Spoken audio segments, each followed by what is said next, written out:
massive flash flood in Nepal has killed at least 22 people and left hundreds missing, triggering a major rescue operation and putting authorities across India-Nepal border on high alert. At least 105 Indians and among 291 foreign nationals were reported missing after sudden flooding in Nepal's Rasuwa district.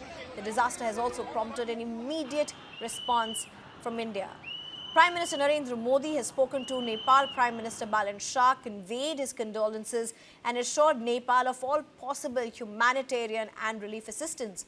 Along the India-Nepal border, the Shastra Seema Bal has activated 11 rescue and relief teams, while 7 more have been kept on standby. Indian authorities are closely monitoring river systems that could see rising water levels because of the flooding upstream. The focus is particularly on the Koshi and Narayani river basins, along with vulnerable districts in Uttar Pradesh, Bihar and Uttarakhand linked to the Ghagra, Karnali and Mahakali river systems. But now comes the bigger questions. What exactly triggered this sudden flood, and is there a larger China factor in the disaster? The flooding struck Rasuwa district after a huge surge of water entered the Bhote Koshi River from the Tibetan side.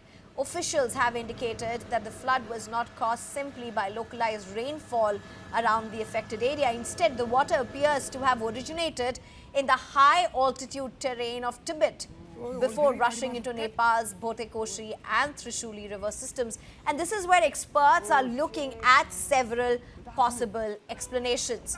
One possibility is a glacial lake outburst flood, or GLOF. Glacial lakes form as glacial melts with water accumulating behind natural barriers made of ice, rock or debris. If those barriers become unstable, the stored water can suddenly burst out. The result can be massive wall of water moving downstream at tremendous speed. Another possibility is an ice or snow avalanche. A huge mass of ice and snow breaking away from a mountain slope can crash into a river, rapidly displacing water and creating a sudden surge. Experts are also examining the possibility of permafrost collapse. Permafrost is permanently frozen ground. As temperatures rise, this frozen terrain can become increasingly unstable. A collapse can release enormous amounts of rock, soil and debris into a river channel and potentially trigger a destructive flood wave. Then there is another possibility, a landslide temporarily blocking a river. Such a blockage can act like a natural dam, trapping water behind it. When that blockage gives way, the accumulated water can be released suddenly, producing a powerful wave of downstream. Heavy rainfall over the high-altitude Tibetan plateau is another factor being examined. Rainfall does not have to occur directly at the location where the flooding is seen. In steep Himalayan terrain, intense rain upstream can rapidly generate runoff, which can then combine with glacial melt water, snow melt and other flows. So at this stage, there is no single confirmed explanation for the disaster. Several high-altitude processes have been combined: unstable glaciers, snow and ice movement, possible glacial lake release, landslides, permafrost, instability and heavy rainfall. But there is another issue now which is being raised: the scale of infrastructure development in Tibet. China has undertaken a massive infrastructure push across the Tibetan plateau, including roads, bridges, tunnels, rail links and hydropower projects. Environmental concerns have previously been raised about the impact of large-scale construction in this extremely fragile Himalayan ecosystem. But it is important to separate concern from established fact. There is currently no confirmed evidence that Chinese construction directly caused this particular flash flood.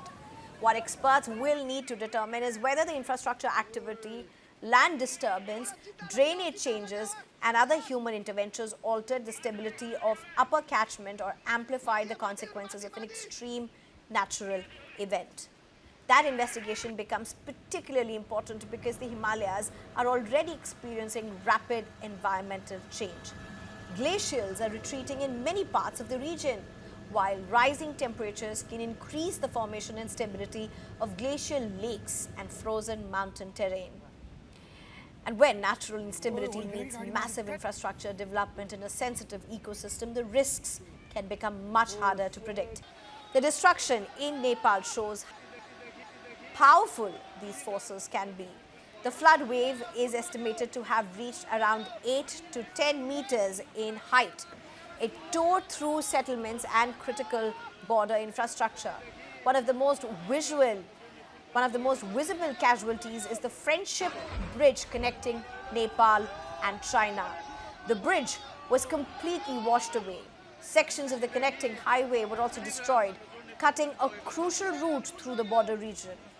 The Timor market area was heavily inundated. In fact, the Timor Customs Office was affected. Cargo containers and vehicles were swept away by the floodwaters. Parts